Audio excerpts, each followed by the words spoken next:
What's going on YouTube? It's Tej, back again with another video, and today we're breaking out the first of the Grade the Mock series coming back from last year. If you're familiar with Broshmo or Alex over at Hail Mary Sports, they do a Mock the Mock. I basically do the same thing, I just call it Grade the Mock. So at the end of this, I will dish out a grade for Dane Brugler in his latest 2024 NFL mock draft. And shout out to the man, Dane. Not only is he one of the best and one of the industry leaders for NFL draft coverage, but my man's way earlier than I feel like he normally does, bringing out a 2-round mock draft. So we're going to go through this, talk about some of the picks.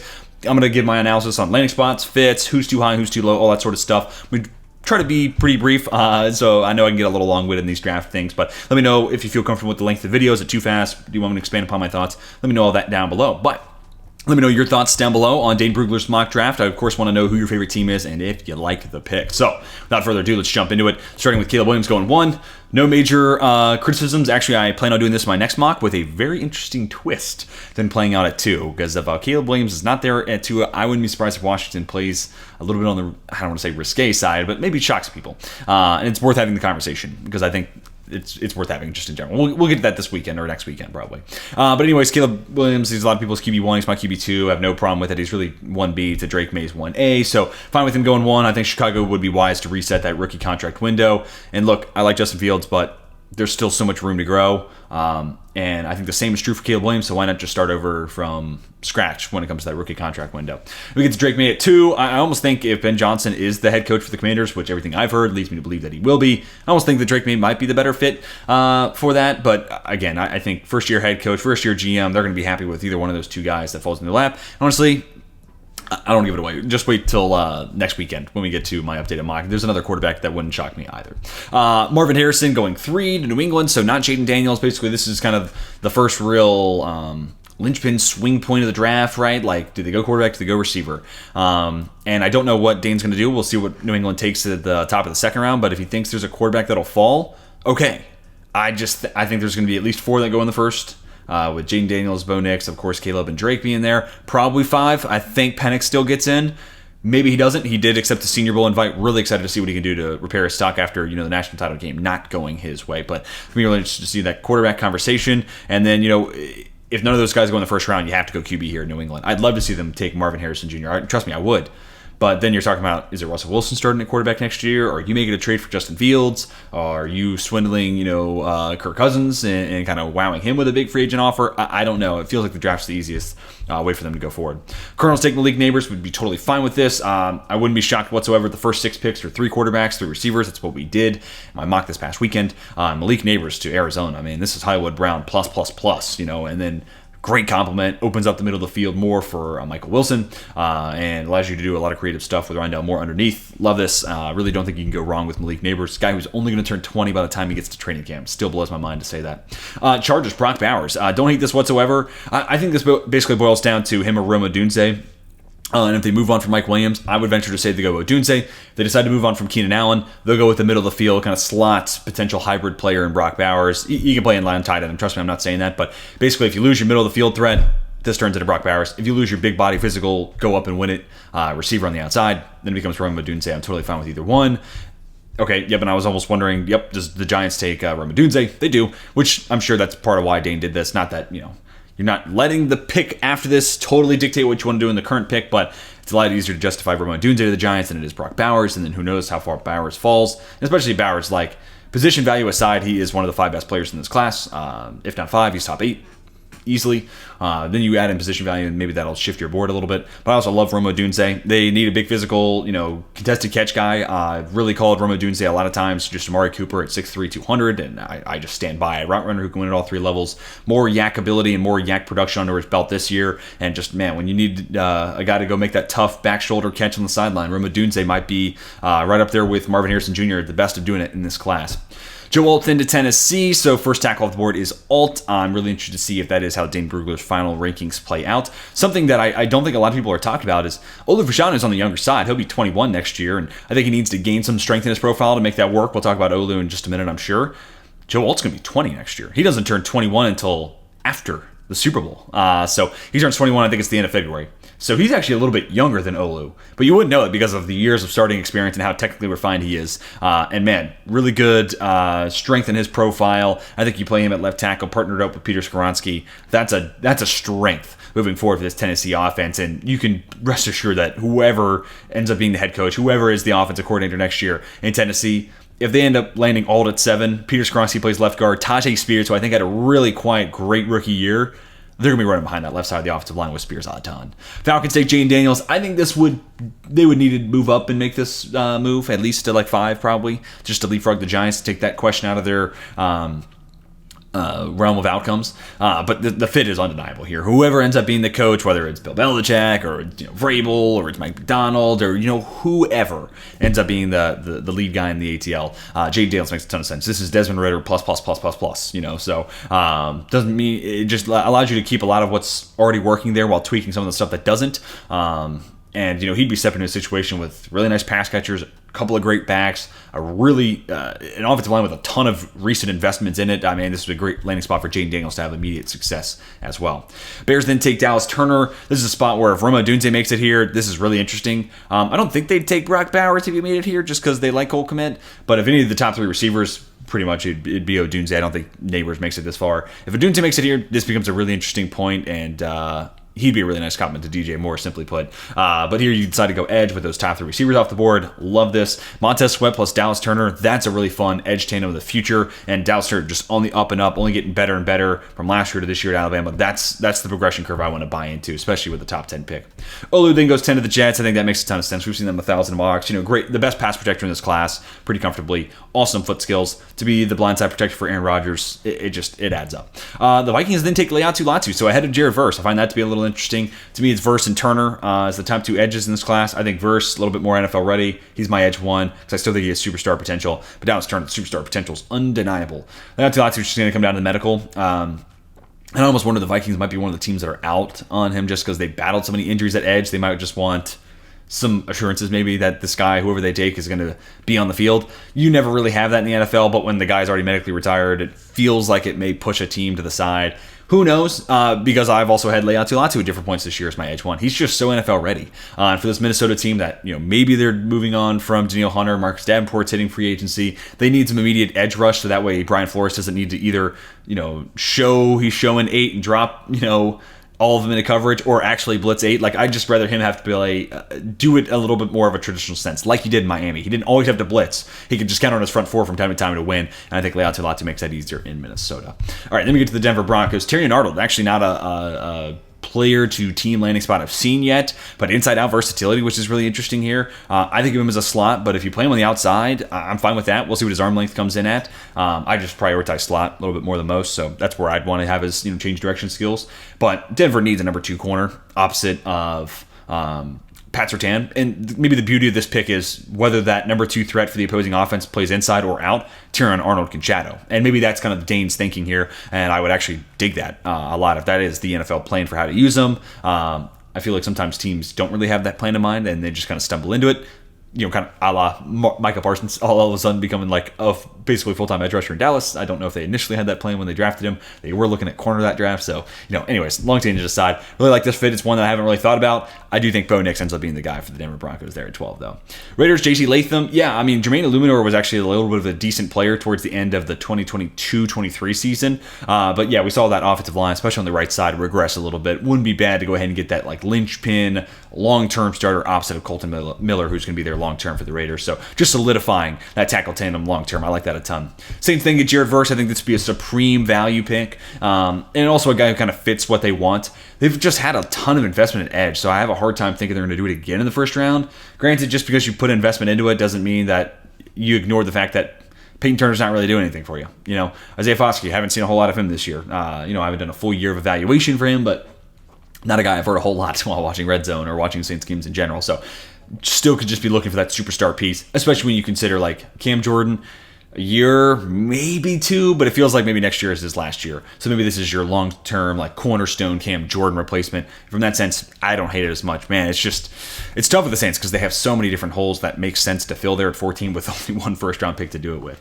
Nate Wiggins then to Colts. I just mocked this last weekend. Love this fit. Super athletic guy. Feels like he matches Chris Ballard's type, but also then you're getting 6'2", 190 pounds, freaky athletic dude on the other side of 6'4", sub-Devils 3-cone, freaky athlete and Juju Brents. Like, that sounds super appealing. And whether it's man or zone, I think Nate Wiggins can be in for a lot of success. I'd like to see Indianapolis move on from Gus Bradley just because we've seen the ceiling of Gus Bradley. He can get you to maybe a top 14 to 12 defense. Like, he can make your defense solid enough. And if he has a great defensive line, maybe it goes a smidge higher than that, but I just don't ever see a Gus Bradley defense being the best in the league. So I'd like to see them maybe move on from that and see if they can mix it up and change it up and hit a higher ceiling.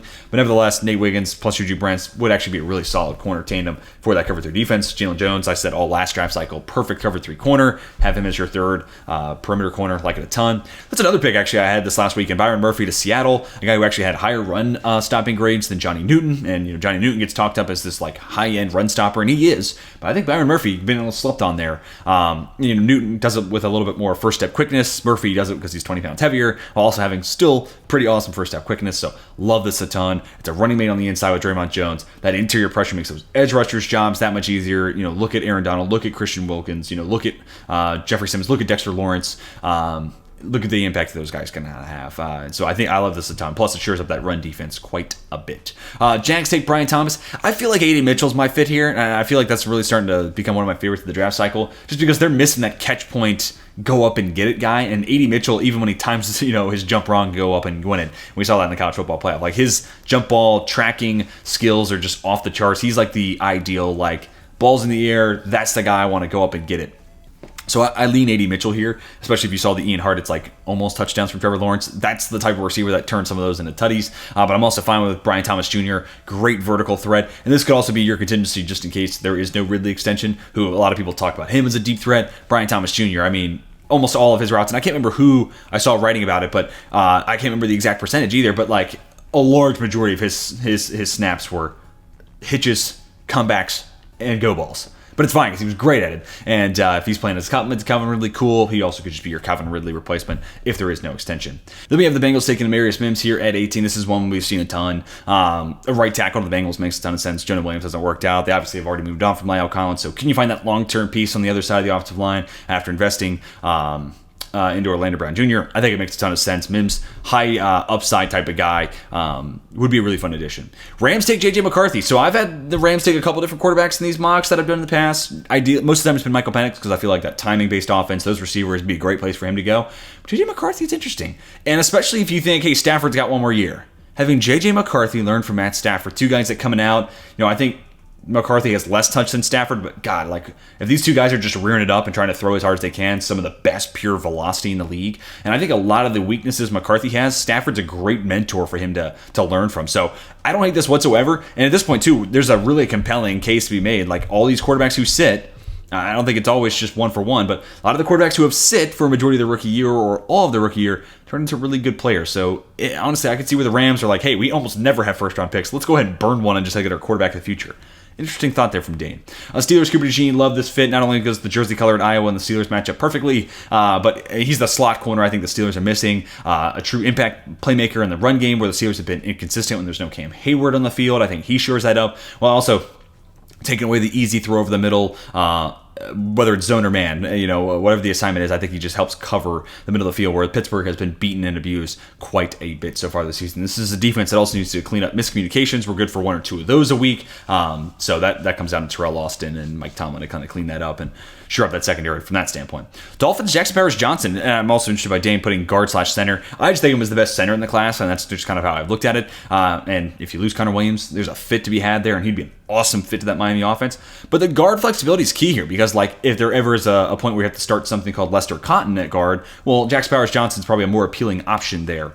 This is a team that we saw have a lot of interior offensive line injuries, so starter to getting into a pinch flexibility here from Jackson Powers Johnson, this year's JPJ, is a really interesting fit there in Miami. I have not thought about it. I think he should go in the first round. That's why I was pissed in my last mock draft. I had him fall way too far in the second round. sometimes it can be hard to find that, interior offensive lineman fit. Eagles, Quinion Mitchell. I know a lot of Eagles fans do not want to see them go corner. I just think it's an investment you have to make. It is one of the most expensive positions when it comes to even just paying average guys at. It's one of the highest premium position values in the NFL. I think Eagles fans should embrace getting younger, getting cheaper at that position because it allows you to spend money elsewhere, while also acknowledging the fact James Bradberry is washed at this point, or at least this season has been one that makes you think that James Bradberry is washed. And Darius Slay also taking a step back. And I think Quinion Mitchell, great ball skills. They'll probably make a change to defensive coordinator. And especially, there's a lot of critiques about Mitchell being zone heavy, but hey, if they get a zone heavy defensive coordinator, it could be the perfect fit. By the way, I think he's going to be just fine in man coverage to the next level. I think he's going to be A-okay. Talise Fuaga to the Houston Texans. I like this a good bit. It would mean Titus Howard staying inside to play guard. I've had some Texans fans voice their displeasure with that idea, but, whether it's been Hack or if it's been Fant, there's been a lot of bad right tackle play this year. Talise Fuaga, I think, is a plug-and-play starter at the next level. Love his run game production. I think he's really solid in pass protection. Not like the best in this class, but I think he's solid there. So plug-and-play starter there for Houston, like I said. Tyler Guyton. After they pay Terrence Steele, I don't know if they move on from him, but if they do, Tyler Guyton's actually a really interesting option and has a lot of the same traits that they like about Terrence Steele, a lot of the same stuff that they liked about Lyle Collins. So very interesting position to keep their eye on there. It's just going to be a tough contract to move on with Terrence Steele. Troy Fautanu to the Green Bay Packers. A lot of Packers, mocks have had them taking tackle, and I don't hate the idea of them going guard, right? Because you have Elton Jenkins, who's played just about everywhere on that offensive line but center, so it's not inconceivable that he moves over to play right guard. He's a huge upgrade over John Runyon, no disrespect to him. And then you play Troy Fautanu at left guard, and then when you get into a pinch, maybe you play some tackle for you. Don't hate this whatsoever. I do want to shout out to Rasheed Walker and Zach Tom, man. I think that might end up being their starting tackle tandem next year. Definitely Tom. I think Walker's come along pretty nicely towards the end of the year. Wouldn't be surprised if he ends up being their starting tackle next year. Also could be a piece they're looking to upgrade and just turn him into a super swing tackle. Don't hate that either. Bucktae Kool-Aid McKinstry. This is totally a Todd Bowles type of corner. Don't hate this whatsoever. And I almost wonder what this would mean for Christian Izien, who's been playing in the slot, and then Carlton Davis, Jamel Dean, two guys they just extended over the last two off seasons. Is one of them moving inside? I'd be very curious to see if that'd be the play. I don't know who they would want to have do that. I definitely know they're going to be Kool-Aid McKinstry. I don't think foot speed, long speed are necessarily his calling cards. And he may have an okay 3-cone, but I don't think that's going to be off the charts either. So this is a boundary corner. So I'd just be interested to see how this would shake out the rest of their, tackle situation. And this is actually a great idea here too for the Arizona Cardinals from Dane. And it's something I've been pondering because there have been talks about maybe Arizona going tackle with their 4th overall pick. And who's to say they don't do it at 27 with someone like a Patrick Paul, someone like a Jordan Morgan, who I think would be a great scheme fit, or someone like a Kingsley Suamataia, who I'm super high on. Right now, my OT5, just ahead of Morgan and Paul and guys like that. Love the upside, love the movement skills for someone at 6'8". He does play a little upright, but I think that's very correctable. And if the Cardinals get a guy like Suamataia with all these traits and all these tools, and he hits the high side of variance of his outcomes, him on the left side, Paris Johnson Jr. on the right side, that's an awesome bookend tackle situation that Jonathan Gannon's going to have for years to come, and it almost mirrors. I'm not saying these guys are going to be as good as the guys in Philadelphia, but he is coming from Philadelphia, and think about what that did for that franchise, having Jordan Mailata, Lane Johnson when he's healthy, and what it does for that offense. It changes a lot of things. Chiefs take Johnny Newton. If he makes it to 28 here, this is a really compelling pick because, one, what happens to Chris Jones? Could this be your Chris Jones replacement? I think it makes a lot of sense.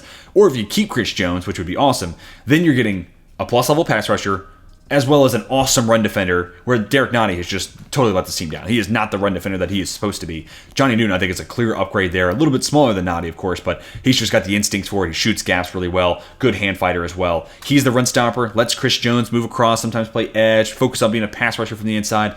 I love that a ton, but he also could just be your Chris Jones long-term replacement. Bill said Keon Coleman. This feels like Gabe Davis plus, just because of the lack of route running, though, I do worry about this, and I almost prefer A.D. Mitchell here. But also, Keon Coleman is like a yards after the catch threat. I think Buffalo would leverage that way more than they have with Gabe Davis. Also, even if he is just Gabe Davis, you have to pay Gabe Davis this offseason. So even if you're just drafting someone of a similar make, but you're getting him for 4 years plus the 5th-year option, and he's cheaper, it's not a bad thing to add. Man, I'm really excited to see this Buffalo team throughout the rest of the playoffs, by the way. Lions, Tavondre Sweat. Man, Lee McNeil to me is more of a 3-tech guy than a nose tackle, but he did do that at NC State, play some nose, and got a lot of double teams because of that. Tavondre Sweat, shift a Lee McNeil over, let him play, 3-tech, and then you find another edge rusher somewhere in this class where there might be some value on day 2. Maybe, I don't know, that could be tough. Maybe this is a team that's aggressive with their second-round pick and try to get up Braylon Trice or a Jonah Ellis or someone like that. Wouldn't shock me either. But this guy just plug the middle and just be that 2-gapping, run-stopping specialist. This is a defense that's already gotten a lot better at the run. Tavondre Sweat makes it a true strength of that unit. I've also would really love to see Tavondre Sweat go to the Miami Dolphins. I feel like the one spot that man, plug and play, clear upgrade there for Sweat, and it'd be a really fun place for him to go and get the chance to compete right away. Graham Barton to the 49ers, I've mocked this a ton, whether it's guard or center. I mean, he's a clear upgrade. Brendel, the center, is on a 1-year deal. I think you play him at left guard. Aaron Banks never made sense to fit in that San Francisco blocking scheme. He is much more of a gap fit, so because of that, this free agency, someone's getting a great value on a guy who's been bad, but just been playing in the wrong scheme, and I think Graham Barton, clear upgrade. And then him next to Trent Williams, that team already runs off the left side a lot. And now there's nothing stopping them if they were to make that pick. Ravens take Jordan Morgan. Be really interested if they flip him over to the right side. I assume they would, and have him be your Morgan Moses replacement long term. Don't hate that whatsoever. And we're starting to see where it's a little bit more common for these guys to go left to right. So I'm not really too worried about it. I do think it's a little easier to go left to right than it is right to left. Maybe that's just because I've seen guys go left to right, not right to left, but I don't know. Let me know what you think down below. A.D. Mitchell finally comes off the board here to the Carolina Panthers. I like this a good bit. I also think this could be a Jalen Polk kind of spot, upgrade over Adam Thielen. It could be if Emeka Egbuka come out in this class, I'd mock that a ton. But Brian Thomas Jr., if he makes it here, a few different receivers I think make a lot of sense here. A.D. Mitchell, yeah, it's just I want to know what that dynamic looks like with Jonathan Mingo, and if they bring back DJ Chark, it feels like a lot of the same skill sets there. But A.D. Mitchell obviously has the highest upside there and the most promise, and I think he could easily go round 1. So, and then Mingo, I think, was a guy that I liked as a yards after the catch guy, and someone I liked winning at all levels. But maybe you make A.D. Mitchell the deep threat, and then use Mingo more underneath. I think that could be a way of working out those two second round Panther receivers if they went in this direction. And Dane does have New England taking a quarterback. I think Bo Nix is going in the top half of the first round. So, hey, Dane knows a lot more. He's way more tapped in than I am, so I don't want to disagree with that. But I think he's going top 15. In specific, I think he goes to Denver. But if he makes it to the second round and New England gets Marvin Harrison Jr. and Bo Nix, Pats fans, I can see the parade now. Cardinals take Chop Robinson. I've had somebody who was questioning, why is Chop going to the second round? Like, it's not a lot that goes round 1. Like, insane athlete for sure. And his play picked up through the second half of the year for Penn State, but he's still raw from a pass protection standpoint or pass rushing standpoint. That being said, athletes go high. This guy after the combine probably solidifies himself as a first rounder, but don't be shocked if he lingers until really 36. I can't see Washington letting him get past them at 36. This would be the floor, I think, for Chop Robinson. Patrick Paul, the Commanders, I've mocked this a ton. They're looking for anybody other than Charles Leno to play left tackle. Even if Leno's just like frustratingly average, the fan base, they want someone new. And look, Charles Leno, is an old player. They need to get younger. Patrick Paul, ton of true pass sets under his belt at Houston. Plug and play guy there for the Commanders. Chris Jenkins to the Chargers. We've been talking for years now. They need some run defense reinforcements, and pretty much right behind Devondre Sweat. I think Chris Jenkins is probably the best run defender in this class. They're just doing it a different way. One's 360, one plays way stronger than 295, but that weight disparity is something you have to know between the two. Kamari Lassiter, the Tennessee Titans. These are a lot of picks that I've already had in these mock drafts, which makes me really excited. Maybe I'm onto something here in the early stages. Kamari Lassiter, this is the Tennessee team that just needs to overhaul that cornerback room. Fulton's been a depreciating asset, and Caleb Farley almost never sees the field, so hopefully here, Lassiter plus Roger McCreary, that's your corner tandem moving forward. And then Elijah Molden in the slot. Braylon Trice to the Giants. This is not one I've mocked, but I think makes a lot of sense. The power rusher to complement Kayvon Thibodeau is the speed, finesse, bend guy. I think it's a nice 1-2 punch. And we're seeing teams like, I say all the time, I want to have that one guy who wins one way and another guy on the other side that wins in a completely different fashion. We're seeing NFL teams kind of pick up on that too. Both the receivers, edge rushers, and a few other positions across the board. Commanders, Tyler Nubin. This would be a really fun pairing with Cameron Curl, who I do think they bring back. And Dane notes if they don't bring him back, Nubin would be a perfect replacement. I think Nubin's a true center fielder. Cam Curl more of a box safety. But I think there's flexibility to move both those guys around. Nubin to me, which especially from his tackling standpoint, great last line of defense. Don't know if I really want him in the box, but I think there is a world where that could still work. In a perfect world here, if you take Nubin at 40, you partner him up with Cam Curl, and then that's an awesome tandem there on the back end. And I don't think it's impossible to Cam Kinchins. Hey, look, Nubin was the first safety off the board here. Cam Kinchins plus Cam Curl could be a really fun tandem, and two Camerons holding it down as that last line of defense. Jaden Hicks is a guy I need to get more involved in my mock drafts, and actually I had some Packers fans really upset. I had sent them Sione Vaki at this exact spot a couple weeks back at pick 40 or 41, whatever it was in that video, and they were super pissed because they were like, this guy's going to go in the 5th round. I'm just telling you, this is my chance to kind of reiterate it. Sione Vaki's going way higher than that. Just wait till we get to the Senior Bowl. Plus, when you take into account his running back, and like I'm telling you, he legitimately could get looks at being used for like I don't know, 8 to 10 touches a week at the NFL level as a running back. Like, I'm telling you, it's not crazy. So don't be surprised if he is someone that maybe the Packers are looking at here. But Jaden Hicks is also such a sound, cerebral safety, really has it just above the shoulders. And now with Rod Moore going back to Michigan, he feels like the guy that after the top two, Kinchins and Newman, it's like, who's that cerebral safety in this class? Feels like Jaden Hicks is going to be the guy that gets those comps. Throw in the fact that he's 6'2", 215. It's a really compelling player. Ruka Rororo, really flexible, versatile defensive lineman from, that should say Clemson. But the guy that I haven't had in my mocks in quite some time.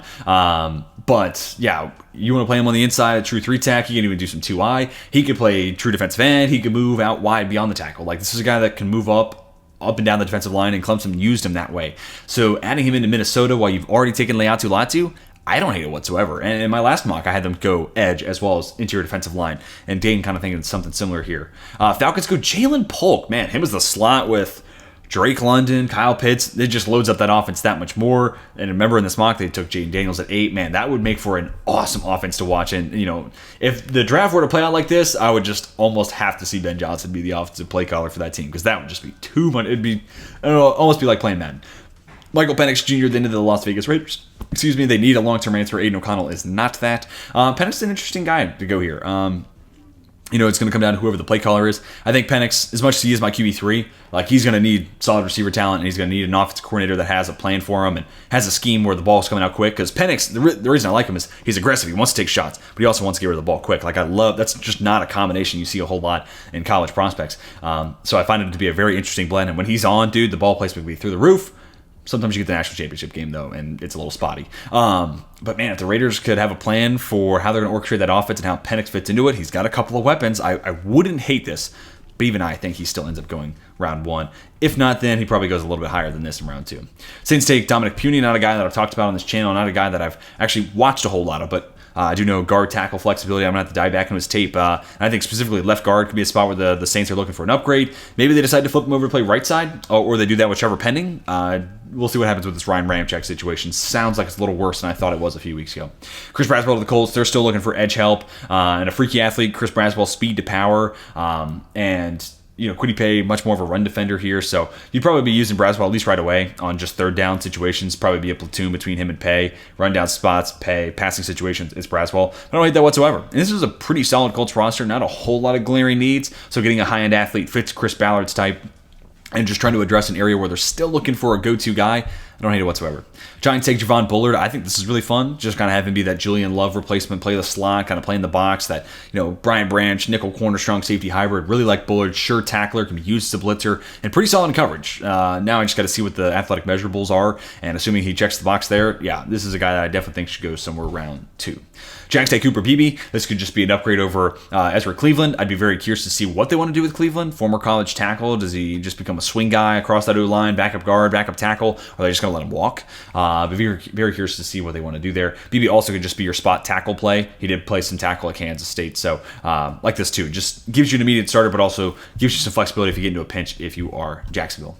Bengals then take Ladd McConkey. You know, I had Ladd go in my last mock draft too in the second round. It's been a while since I've been able to do that. But here for the Bengals, I mean, this actually makes a ton of sense. You're kind of prototypical, small but shifty white slot wide receiver to get over Tyler Boyd. You know, I can totally see that playing out. Eagles then take Junior Colson. I don't know if they'll take a linebacker because Howie is pretty, you know, reluctant to do that. I think the earliest I've seen him take a linebacker during my lifetime, correct me if I'm wrong, but when they drafted shorter off-ball linebacker from Georgia who fell because of an injury. That's going to kill me that I can't think about it. He was banged up again this year, but that was even in the third round. Drop the name down below. I can't believe I'm forgetting that off top, but even that was a third round pick, so still not like a super high, high caliber pick. Not someone in the top 50 like they'd be doing here with Junior Colson. But man, may not have like off the charts athleticism, but the guy's a 3-year starter at Michigan. Like that says a ton, and for a guy that's pretty new to the sport, that speaks volumes about how quick he's picked the game up. So I like Junior Colson quite a bit. All right, on to pick 51, Zach Frazier. Would love this. I assume he'd play center. Mason Cole can't snap the ball. It really just didn't go any further than that. Maybe you got to get an upgrade over center. I'd love for it to be JPJ. But Zach Frazier, I'd have no complaints with either. Rams take Ennis Rackstraw Jr. Like Dane says, one of the more physical guys. He plays way above his size. It's just going to come out of the long speed. But as long as he checks out there in the 40, yeah, adding a corner to that Rams secondary would be huge because they definitely need to overhaul that back end. Raheem Morris has been doing a lot with little, in my opinion, there. Keelan Bulk to the Eagles. So I wonder what this would mean for Reed Blankenship. Who's going to be that free safety long term, or maybe they just want to use Blankenship more as a box guy too, plus Sidney Brown who can do a little bit of that. Just adding one more guy to that safety room. It's been a problem spot this year for the Eagles, plus the natural playmaking ability of Bullock is just naturally alluring. Also, and maybe the Eagles are the team because of that depth. They have Reed Blankenship, they have Sidney Brown. They don't have to force Bullock out there if he's not ready, because his tackling right now is still definitely a work in progress. Browns taking Troy Franklin. This might be the receiver that I need to start mocking the Browns, because I have a hard time figuring out, like, who's the guy that's, not Amari Cooper, not Cedric Tillman, maybe Elijah Moore, but better. Troy Franklin, kind of, it's Elijah Moore, but with a bigger body. He can be that deep downfield threat, great yards after the catch ability. Yeah, this almost just sounds like a bigger body, still very slim, but taller version of Elijah Moore, while also resetting that rookie contract window, moving on for more when time comes. I actually like this fit a ton. This is going to be one I have to hold on to. Dolphins take Edgerrin Cooper. This wouldn't shock me. Definitely some upside there. And if they keep Vic Fangio, I'd love to see his athleticism plus his arm length and that zone-heavy defense covering the middle field. That feels really alluring. But also you have Jerome Baker and David Long Jr. David Long Jr., I believe, was a 2-year deal, but I wouldn't be shocked if they move on from him just because he did miss time towards the end of the season. I like Long Jr. and I like Jerome Baker, so to me on paper I like that tandem, but I could also see where they just want to get, a fresh blood in the building there. And Edgerrin Cooper, not a bad pick. Jonathan Brooks, the Cowboys. This is a really nice Tony Pollard compliment. If you've been around the channel, this has been Blake Corum almost religiously for me. So I also really like the Blake Corum fit, of course. And maybe that would probably be my preference over Jonathan Brooks. Buccaneers then take Xavier Worthy, a little speed threat to that offense, a little Scotty Miller plus, and I don't hate this whatsoever. It could work whether they keep Mike Evans, which I assume they do now, and Chris Godwin, because those two guys just win at different levels of the field than an Xavier Worthy would. So I don't hate this whatsoever. They would have to shore up the drops, otherwise this turns into Scotty Miller 2.0, which no Bucs fans wants. Kalen King, the Packers, this is one I've done a ton, and especially to play the slot. This team's been brutal covering the middle of the field. It's been a little better over the last couple of weeks. I don't know what Joe Barry has done to get some results. Maybe it's just a healthy Jair Alexander that makes a difference. But yeah, this cornerback room could use a revamp, especially as a slot corner. I think Keelan King would be a damn good one at the NFL level. Malachi Corley's a fun one here. Great yards after the catch threat. And Tank Dell's an over-the-top weapon. Nico plus kind of a possession plus because he does the dirty work, the 10 to 15-yard route stuff, but also is a big play threat in his own right. And then Malachi Corley doing the underneath stuff, that's a really fun addition. And almost, I'm not saying he's going to be Rondale Moore. I'm not saying he's going to be only as good as Rondale Moore or he's going to be anything like that or even that role usage. But that type of receiver is the one thing they kind of don't have right now, so I really dig that. And you can use some of Tank Dell, but we've seen Tank Dell as a true receiver. Let's just utilize him like that. JT Sanders to the Chiefs. So this is interesting. 2 picks where Johnny Newton could be a compliment to Chris Jones, but he also could be your Chris Jones replacement. And I've been saying for a while, and especially, hey, I'll say it again, Jason Kelsey's made it official. I don't be surprised if Travis Kelce hangs it up this year. He might come out and say, hey, one more year and that's it, and that wouldn't shock me either. But man, he's getting married this summer apparently. I've been saying for a few weeks now, he looks like he's lost a step, and I could just see a world where he's like, hey, I'm good. I've done it. I've won 2 Super Bowls. I've won my money. I have a ton of sponsorships. I'm married to almost the American lifeline of the economy over the last summer. I'm good. I'm fine. I don't need any more money. So could JT Sanders be a compliment to Travis Kelce? Sure. Could he be a replacement to Travis Kelce? Absolutely. And I especially think if they made this pick long term, absolutely. Within 5 years, he would be your Travis Kelce replacement. Love JT Sanders. Been my tight end too throughout this entire process. Love the speed, plus blocker. And if not for so many mouths to feed in that Texas offense, he has a lot more production to go with it. Bills take Cam Kinchin. So it's interesting. He's safety 3 here off the board here for Dane. He would definitely be no lower than safety 2 for me. Maybe Sione Vaki, if I want to be crazy, would be my safety 2 just ahead of him, just because there's intriguing upside there. But nah, he's my safety 1 right now. But at the worst, I'd have him be safety 2 in a mock. But him to Buffalo, we've seen 1,000 safeties to the Bills. If you're watching this video, this is a fit that I don't need to explain. The Lions, CJ Tampa, absolutely. Long term, they need to find corner to go in there. I think Afetu Melifonwu showing some nice signs. Maybe he could be a starting piece on the outside. But TJ Tampa and his length and his size and his zone man flexibility and his production of Iowa State, this would be a really great value here at 62. Kieran Amegaji from Yale, I think he's going to be one of the major Senior Bowl names that we're talking about. Just a prediction I'm putting out there. And for San Francisco, I think you flip him over to the right side. He did play some right guard at Yale before playing left tackle, so I think he's more than fine able to make that switch, flip all of his body movements, and be your right tackle future. So this is kind of my ideal 49ers draft. Yeah, they could add another corner or something like that, but JPB or JPJ, someone to play there on the inside, guard center, and then Kieran Amegaji. Or actually, they went Graham Barton. So Graham Barton to play left guard, Kieran Amegaji to play right tackle. You bring back Brendel to play center. That's the ideal reconstruction, at least for one offseason for the 49ers offensive line. Then we get to center and right guard the next offseason. And then the last pick we're going to talk about, Darius Robinson, defensive lineman from Missouri. Not a guy I've talked about a whole lot, not a guy I've watched a whole lot, but man, if Dane's measurements are right there, 6'5", 295, a little bit taller than Johnny Newton, but with 35-inch arms, that's very intriguing, especially when it comes to just initiating the point of attack and just throwing him into that defensive line that might be losing Justin Madubuike. And even if they bring back Madubuike, they need to start at that other 3-tech spot. And Robinson with that arm length could be a really compelling addition to that defensive line. But guys, let me know what you think about Dane Brugler's latest 2-round NFL mock draft. Shout out to Dane Brugler, one of the best in the biz. And he gave us a 2-rounder in the middle of January. Again, I don't think he does that all that often. I really enjoyed this mock draft. Not a whole lot that I would change. I'm going to give Dane a 95. I think he really hit this out of the park. And again, I'm very grateful that he gave us a 2-rounder this early on in the process. But guys, let me know what you think down below in the comment section. Who went too high? Who went too low? Who's your favorite team? And did you like the picks that Brugler gave your squad? Love to hear your thoughts down below in the comment section. Hope you have a fantastic rest of your day. And until next time, my name is Tej, and I am signing off.